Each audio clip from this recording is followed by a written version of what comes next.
Malicious compliance stories. Today the gynecologist posted, "Healthcare executive hates her own policy."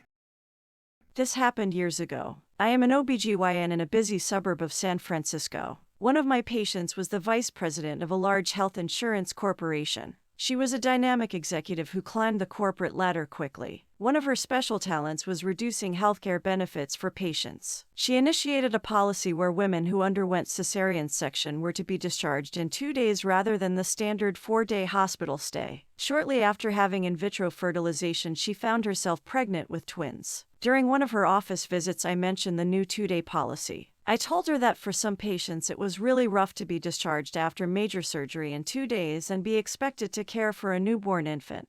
She just smiled and said that she didn't get where she was in corporate America by giving away money, and patients just needed to suck it up. Health insurance wasn't meant to be a convenience.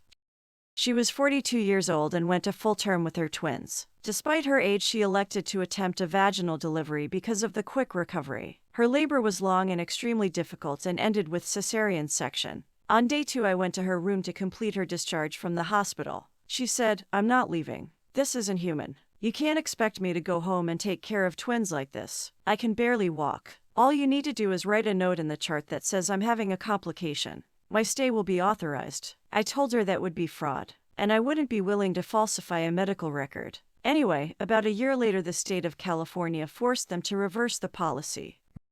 What a wonderful and privileged position you found yourself in. Seeing someone's greed and ambition in their career bite them in the butt in the real world firsthand. It is truly terrifying that a top executive at a healthcare company's attitude toward her own product is that it isn't supposed to be convenient or include services that are necessary for its customers. The lack of empathy or ability to put yourself in someone else's shoes for a single moment to see things that don't affect you but do affect others is really lacking in modern-day society. Also, it would be a better company and a better world if this executive was not promoted for reducing healthcare benefits for its customers instead of actually finding ways to benefit its customers more than its competition. The fact that the state had to step in to force this reversal in policy also lets us know that she did not learn this lesson enough to effect change when she returned to work.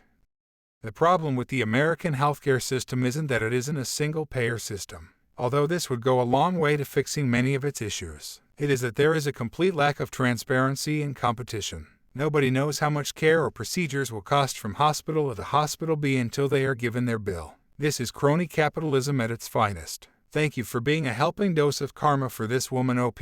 Catch you on the next one. Peace and love.